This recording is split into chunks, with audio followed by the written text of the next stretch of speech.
This is White Plains Week, the weekly roundup of White Plains, Westchester, and world news. With John Bailey, editor and publisher of the daily internet newspaper White Plains Citizen Net Reporter, WPCNR.com. Jim Benerofe, editor and publisher of SuburbanStreet.com and WhitePlains.com. And me, Peter Katz, formerly with NBC, ABC News, and stations from Boston to Los Angeles. White Plains Week, what's happening? Who are the newsmakers? What's in store for the future? The views and opinions expressed on this program are solely those of the participants. White Plains Week is presented on Optimum Cable Channel 76, Verizon Fios Channel 45, and on the internet at whiteplainsweek.com, youtube.com, and wpcommunitymedia.org. Now, White Plains Week. Good evening, Mr. and Mrs. White Plains, Westchester, and the world, and all you voters out there. The school district budget and election is Tuesday. John Bailey, the Citizen Net reporter, with Jim Benerofe, the Dean of the School of Journalism in White Plains, and Peter Katz, the anchor for all seasons. Jim, what happened this week? All right, and here are the headlines for the week of May 12th, 2017. White Plains Pavilion Mall, former Alexander's site, becoming just a memory. The collection development on Westchester Avenue and housing complex has a change in plan. 18 alleged drug sellers, 8 of them White Plains residents, arrested by Westchester District Attorney, accused of selling drugs across White Plains and Greenburgh at various locations. White Plains Library Director says White Plains Library site of just one incident. School District hires Dr. Joseph Rica as Superintendent of Schools on a 4-year contract. First year will be paid $265,000. White Plains school budget vote and an uncontested school board election is Tuesday, May 16. Polls open 12 to 9 p.m. Cost per student in White Plains is over $30,000. 16% of White Plains school students do not take the math assessments. 23% of middle school students opt out. County Executive Robert Astorino files separate lawsuits personally against Governor and Riverkeeper and Energy, seeking an environmental review of Indian Point closing. Westchester Democratic Party delays nomination of candidate for county executive due to delay in the delegate vote count. George Latimer expected to be nominated, perhaps today. Laux Games at White Plains High School hosts thousands of athletes in meet that is celebrating its 50th anniversary. Playland opens tomorrow, but Standard Amusements' first payment is delayed until after City of Rye suit is officially over and the county decides whether to eliminate the pool and complete 50% of the capital improvements. We will have another exclusive edition of the Peter Katz ongoing report, Trump the President. Okay, thanks, Jim. Now, let's go to the Rollo newsreel. And that first shot is all that is left as of Wednesday of the White Plains Pavilion. And I was so struck by this iconic shot of as White Plains changes over, and that should be down within the next week, I'd say. Any idea when they'll start it? Because well, I assume it because they're ripping stuff down. They'll start immediately. Do it. Yes, that's right. And another development, the collection shown here, which took place at the Common Council last week, said they are changing their plan. Jim, a couple of quick details on it. Okay, well, it's going to be 276 luxury rental apartments, and there will be 28 affordable housing units in addition to that. And the Chrysler dealership is no longer going to be part of the deal, and the proposed hotel is no longer going to be part of the deal. Yeah. Otherwise, I think it's pretty much similar. Right. I think they have a little more retail space than they were originally planning. Now, last week we had a drug bust in White Plains, and there's the details of it. District Attorney Anthony A. Scarpino Jr., far left in the upper left, and 2 residents of White Plains were arrested along with 6 others. You can read where they live on the WPCNR.com website. 18 in all were charged with felony complaints with street-level heroin sales, 15 from White Plains.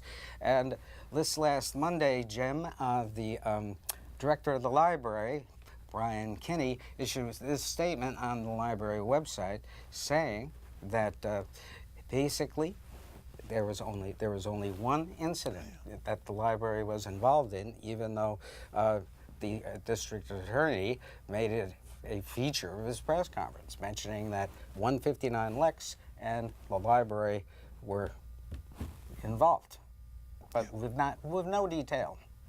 And well, the most significant thing that, in my opinion, the library director said was that what took place did not take place in the children's area or the teen area, True. but rather it was confined to something that would only affect adults. And he also said that the library is a safe place to go. You don't Yes. have to be concerned about sending your kids to the library or even going there yourself. Right. And I thought this was great of the library director to do. It was something that was needed. Well, it was an appropriate thing to do, yeah, to put right. out a statement on it. This story had received very, very heavy coverage on the New York television stations especially. Yes. So you know, it was appropriate, entirely appropriate, to have local reaction to it. Absolutely. The school district hired Dr. Joseph Ricca and introduced him last week as superintendent of schools on a 4-year contract. And the first year, he will be paid $265,000. Now, Dr. Ricca comes from Elmsford, That's correct. and as part of bringing him in, they arranged a meet and greet for the public. It was at the high school in the media center, and John, you were there, and you recorded a little bit of what he had to say. Here it is. From the moment I started speaking with the residents and the community members and the professionals and the children of White Plains, I noticed immediately the warmth and the openness and the desire to make a connection moving forward, and I really do appreciate that. That's something, of course, you know, anybody new to a community thinks about. And I can tell you right out of the gate, even though I'm just a town over, you know, I'm a neighbor, I felt that warmth immediately. So I really do appreciate that. Now, he's only in his 50s, I believe. So in theory, he could have a rather long career here in White Plains and could bring some continuity to the leadership of the school system. And leadership, Yeah. which is really needed. And Now on Tuesday, Committed this leadership. coming Tuesday, it's that time of year again, right. when we have a vote on whether to approve the school budget. And this year we have 2 members of the school board who are running unopposed, so Right. so the school board will continue as it is now. And the school budget itself is now up to $214 million. Yeah, we Is have a that couple of correct? slides showing this. The school budget vote is on the 16th, noon to 9, and Randy Stein in the middle and Rosemary Eller, the president of the Board of Education, are running unopposed. Unopposed. I want to emphasize that word. And now let's take a look at the budget. $214,136,000 budget. I call it the shock of the week because we just casually did the math on this yesterday, Peter, and we discovered that we're now going to pay $30,181 for each student. It's pretty simple math. Any high school student certainly could do the math. You take $214 million, divide by 7,000 and change, and you come up with $30,000 a student. Now, one thing that I have not been able to check out yet is what is the tuition at a private school? Right. What do you say? Well, I should know this stuff, but I don't, having gone to private school all my life. But All right, I think Betsy DeVos allows about $8,000 a student when she gives her vouchers. I know, to forget take it. to, Yes. but to other some schools. But I can tell you that in Scarsdale, they're paying $32,000 as a student. So we're right up there with the hoi Scarsdale. polloi. And also in New Rochelle, a comparable city to White Plains, they are only spending $24,000 per student, and they have about 11,000 students, which is 4,000 more than we are. Okay. But that's an interesting comparison, I thought. Now, moving on, the math tests were this week, and the opt-out rate continued at 16%, but the intriguing thing to me about how many students opted out of the math assessments was that about 23% of middle school students, 6th, 7th, and 8th grade, opted out. And I don't think opting out is a good idea because you've got to have participation. Now, the county executive, Robert Astorino, filed separate lawsuits personally. Indeed, he went to court. Yes. And he wanted to force an environmental review of the plan to close the Indian Point nuclear power plant by the year 2021. He held a news conference Tuesday. The County Board of Legislators failed to act to approve funding on this court action, which he had proposed some weeks ago. So Astorino found a law firm in White Plains which agreed to handle the lawsuits and waive its fee if the legislature doesn't change its mind in the future about spending the money. As the county executive representing 1 million residents and the caretaker of county parks and property, I'm standing here to let you know that I am filing 2 lawsuits against the state of New York, Riverkeeper and Entergy, in order to ensure that a thorough and appropriate environmental review be completed and that we can protect our taxpayers, our ratepayers, our workers from self-inflicted catastrophe. So here are just 6 of the critical questions that need to be answered for the 9 million people affected in New York City and Westchester by the decision to close Indian Point. First of all, how high will taxes have to jump to recover from the loss of thousands of jobs and $1 billion in economic activity? How much higher will ratepayers have to pay? How realistic is the plan to make up the loss of 25% of Westchester and New York City's electric supply? Now, we've been told that half the supply will come from running a cord on the bottom of the Hudson River from Canada all the way to New York City. Canada, a foreign country, and New York City, and we're going to have no environmental issues whatsoever, and it's going to be done in time. Nobody believes that. Will taxpayers end up with the bill? Because there's expected to be a $1 billion shortfall in the decommissioning fund. How will climate change be affected by the shutdown of a zero-emission power plant? Any replacement energy that comes from fossil fuel sources will be adding carbon emissions into our air. And is the nuclear waste cemetery left behind going to be safe? Now, the spent radioactive fuel rods will be on site for a period between 60 years and forever. Where are the reports on what that could mean for our water, our soil, and our health? This is not about whether or not to close Indian Point. Even if that decision has been made and is going to continue, that's not what this debate is about. This debate is about forcing the state to follow their own laws, environmental laws. It's about protecting the environment, protecting ratepayers from ever-increasing electric bills, from taxes going up, devastation in our schools, and the job loss. And so they've got to follow the law. They're not immune to the law. They can't make it up as they go along. This is not about Entergy.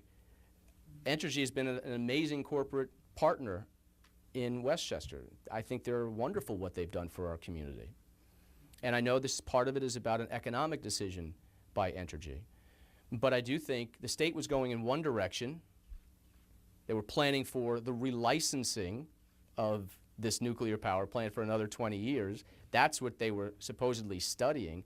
And then all of a sudden, in the middle of the night, they do a 180, and now they're going to close it down and not take into account all of the consequences that we have to deal with. Right now, on the first lawsuit, which is today's deadline, the plaintiff will be Robert Astorino as county executive and Robert Astorino individually. The second lawsuit, which we have until the end of August, can be anyone and everyone that wishes to join in on it. We're filing this afternoon, and then we're going to serve, and we're going to do that promptly within the next, I hope, 5 days, 7 days, 10 days. And then the respondent defendants will have time to answer. Probably they'll ask for time, so I would say the pleadings won't be joined until probably 60, 75 days from now. And then hopefully we'll get our day in court and let a judge tell us that the environmental law applies to the closure of this nuclear power plant. Now, it's almost certain that this is going to be a major issue in the upcoming campaign for county executive, where Astorino is seeking re-election, and we don't quite know yet who the Democrats will Yes, be the selecting. Democrats have gotten their campaign against Mr. Astorino off to a lame start because they did not nominate the expected nominee, State Senator George Latimer, Wednesday because of procedural problems and delaying the vote. They had a convention at the county center here in White Plains, and they selected some judges. They selected, some other things, but not the key race. They voted. They got to do that first. They got to do do that first. It is really stupid not to do it first. We are told that they may be counting the votes today, and by the end of the day today, we may know who the Democrats want to nominate. Latimer said if he does not get the nomination, he will not run a primary. Ken Jenkins, the county legislator, who also is seeking the position, said that if he doesn't get the nomination, he will conduct a primary. Exactly. Now, here's what you've been waiting for. That's what I've Trump been the waiting president. for. This can't get any more serious. There can't be anything more important going on in the history of this country than what is going on right now. Some people say this is even worse than Watergate. We will see about that comparison. President Trump, in an interview with NBC's Lester Holt yesterday, admitted that he fired FBI Director James Comey to try to end the investigation into Russia's interference with the election, the Trump campaign's involvement with the Russians, and Trump's financial entanglements. He also told Lester Holt of NBC that Comey asked to come to the White House to have dinner with Trump and to ask to remain head of the FBI. However, associates of Comey later told the New York Times that that was not true, that it's the president who wanted Comey to come over for dinner. And the purpose was for Trump to press Comey for his loyalty to Trump. Trump admitted to asking Comey at that dinner and twice on the telephone if he was under investigation. Some observers believe the fact that Trump brought up being investigated at a dinner meeting where Comey was asking to be kept in his job could be evidence of Trump trying to obstruct justice by creating a link. Don't investigate me and my people, and I'll keep you in your job. That could be what ends the Trump presidency, just as obstruction of justice figured very highly in ending the Nixon presidency. That's my speculation. In yesterday's interview, Trump told Holt that he had decided to fire Comey some time ago, completely contradicting everything that had been said for the past 2 days by the White House about the reason for Comey's firing. Vice President Pence, Press Secretary Spicer, Deputy Press Secretary Sarah Huckabee Sanders, and advisor Kellyanne Conway all told the tale that Trump fired Comey because it was recommended that he do so in letters signed by Deputy Attorney General Rosenstein and Attorney General Jeff Sessions. Indeed, Rosenstein and Sessions wrote letters after meeting with Trump at the White House this past Monday, but Trump told Holt that he didn't care about any recommendation letters from those two. He would have fired Comey regardless of what they recommended. Meaning, those letters were just part of an elaborate smokescreen. At the regular press briefing yesterday, Sanders admitted that Comey was fired in the hope of bringing the Russian investigation to a quick end. And then she bolted out of the briefing room while reporters yelled questions at her. When Sessions was being confirmed, he admitted to facing conflicts as Attorney General because of his service on the Trump campaign and contacts with the Russian ambassador to the U.S., Sergei Kislyak. He promised to recuse himself from anything involving investigations into the campaign and Trump transition. It's a great photo.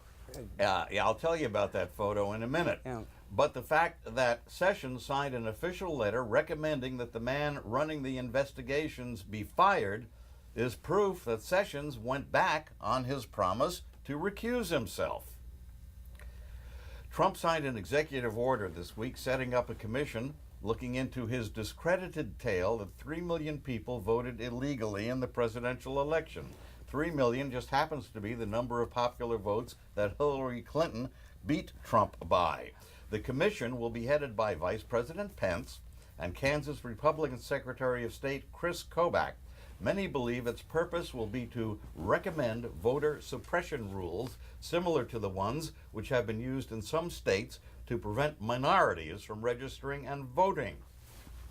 Now, look once again at this picture of Trump taken in the Oval Office.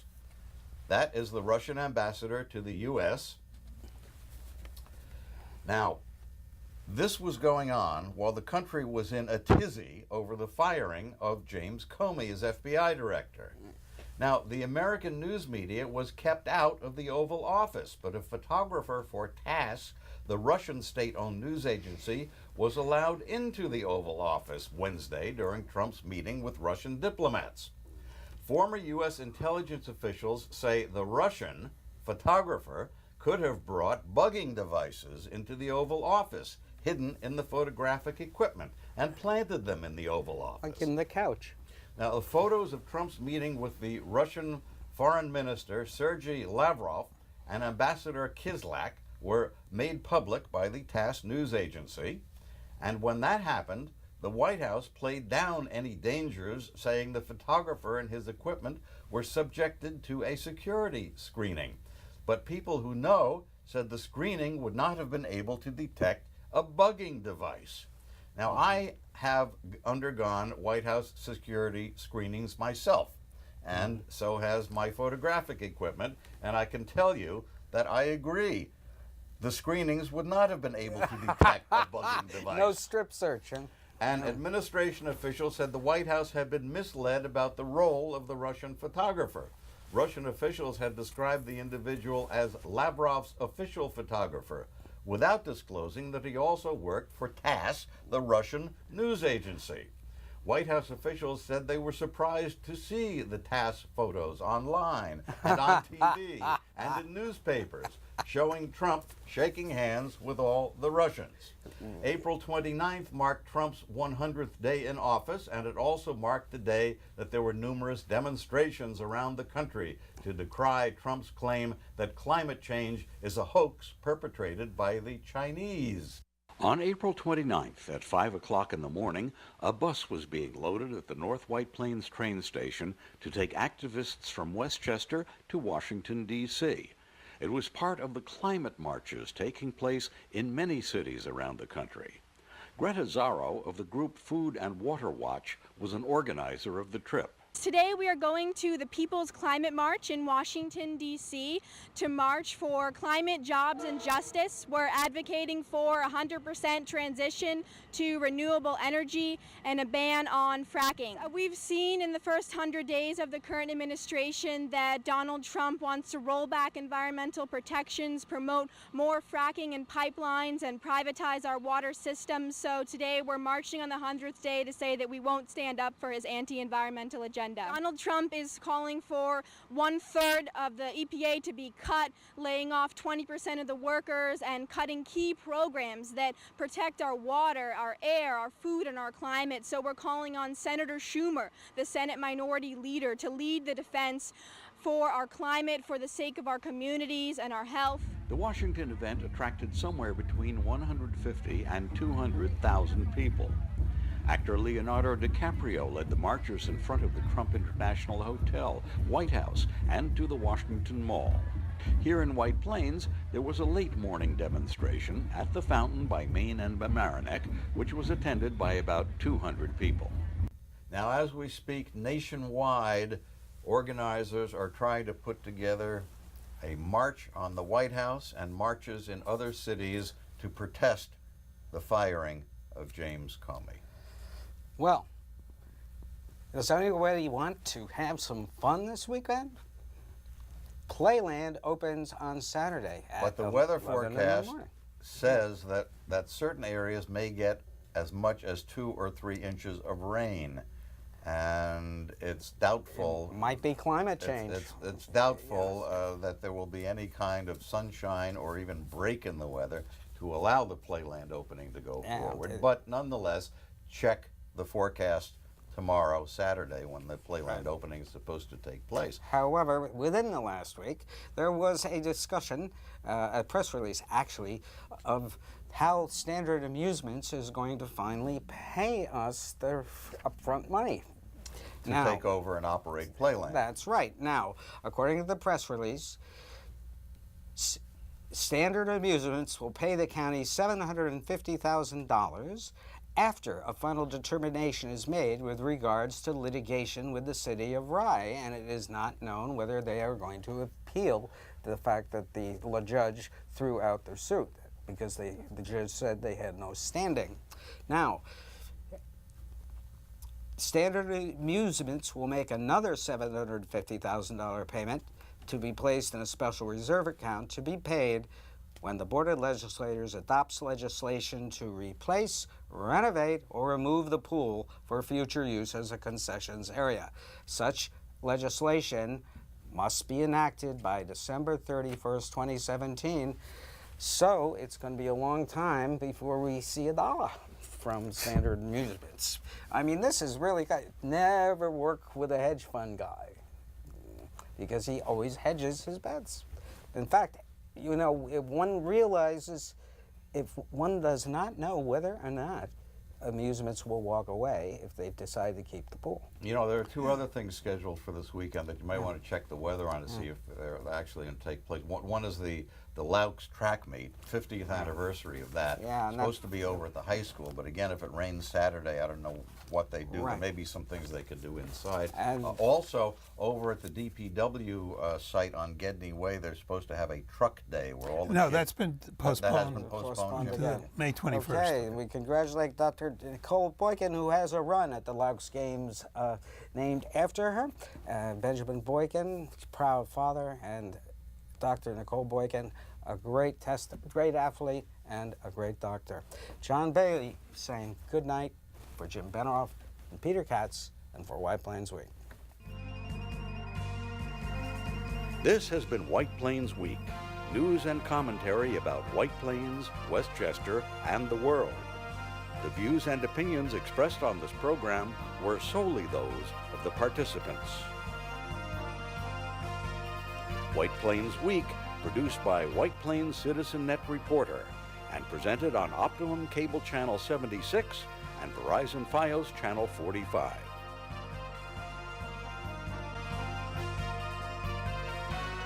You may view White Plains Week anytime on the internet at whiteplainsweek.com, youtube.com, and wpcommunitymedia.org.